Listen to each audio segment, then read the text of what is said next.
ایران کے امریکی حملوں کے رد عمل میں کارروائی، بحرین، کویت سمیت خطے میں امریکی اڈوں کو نشانہ بنانے کا دعویٰ۔ خاتم الانبیاء ہیڈ کوارٹرز کے بیان میں کہا گیا کہ بحرین میں امریکی ففتھ فلیٹ جب علاقے میں امریکی MQ-9 ڈرون تباہ کر دیا گیا۔ اردن میں امریکی الرزاق فوجی اڈے پر میزائل حملہ کیا گیا۔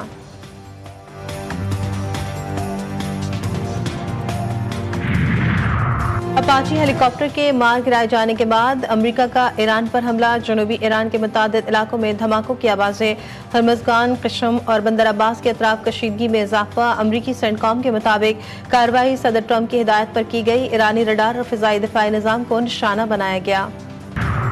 مشرق وسطی میں کمزور جنگ بندی سنگین خطرات پیدا کر سکتی ہے۔ مستقل پاکستانی مندوب عاصم افتخار کہتے ہیں کہ سفارتکاری کے تعطل سے ایرانی جوہری معاملے پر فریقین کے درمیان فاصلے بڑھ گئے۔ پاکستان ایرانی جوہری معاملے سمیت تمام تصفیہ طلب مسائل کا پرامن حل چاہتا ہے۔ امریکی اپاچی ہیلی کاپٹر کے گرنے کی تفصیلات سامنے آ گئی۔ امریکی نیوز ویب سائٹ کے مطابق ایرانی ڈرون سے ٹکرا کر ہیلی کاپٹر گر کر تباہ ہوا۔ عملے کی تلاش کے لیے کئی گھنٹے پر مشتمل ڈرامائی سرچ آپریشن کیا گیا۔ سینٹکام کے مطابق ہیلی کاپٹر کے دونوں عملے کو عمان کے ساحل کے قریب سمندر سے بحفاظت ریسکیو کیا گیا۔ وفاقی بجٹ جمعے کو پیش کیے جانے کا امکان، قومی اسمبلی اور سینٹ کے اجلاس آج شام طلب، نوٹیفیکیشن جاری۔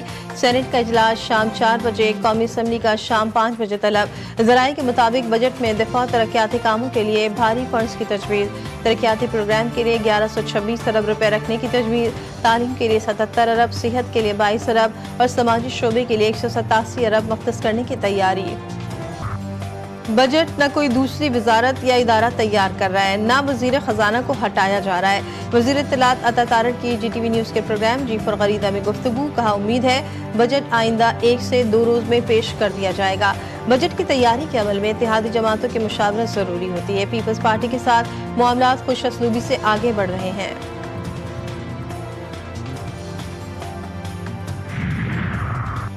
گلگت بلتستان میں سنگل لارجسٹ پارٹی ہی حکومت بنائے گی، نائب وزیر اعظم Ishaq Dar, chairman Peoples party بلال بھٹو متفق۔ گلگت بلتستان امور سے متعلق دونوں سیاسی جماعتوں کے رہنماؤں کا ساتھ بیٹھنے پر اتفاق۔ اسحاق ڈار نے چیئرمین پیپلز پارٹی سے رابطے میں گلگت بلتستان انتخابات میں کامیابی پر مبارکباد دی۔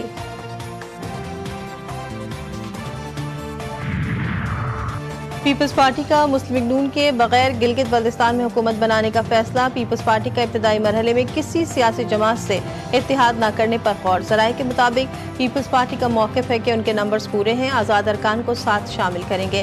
وزیر اعلیٰ اور گورنر دونوں پیپلز پارٹی سے ہوں گے۔ GB میں حکومت بنانے کے لیے 13 نشستیں درکار ہیں۔ غیر حتمی غیر سرکاری نتائج کے مطابق پیپلز پارٹی 10 نشستیں لے کر سب سے آگے، نون لیگ 6 اور آزاد امیدواروں نے 7 نشستیں جیتیں۔ الیکشن کمیشن گلگت بلتستان کا بڑا حکم، دیامر کے 3، اسکردو اور استور کے ایک حلقے کے حتمی نتائج روک دیے۔ نوٹیفیکیشن کے مطابق مخصوص پولنگ اسٹیشنز پر ری پولنگ مکمل ہونے تک حتمی نتائج جاری نہ کرنے کا حکم۔ ریٹرننگ افسران پوسٹل بیلٹس کی اسکروٹنی اور گنتی بھی نہ کریں۔ اعلامیے میں کہا گیا ہے کہ دوبارہ پولنگ کے نتائج شامل ہونے کے بعد ہی حلقہ وائر حتمی نتائج جاری ہوں گے۔ اختلافی مسائل کو عوام کی عدالت میں لے جانا عین جمہوری سوچ ہے۔ عوامی رائے کے بجائے قتل و غارت کا راستہ اپنانے والوں کے مقاصد کچھ اور ہیں۔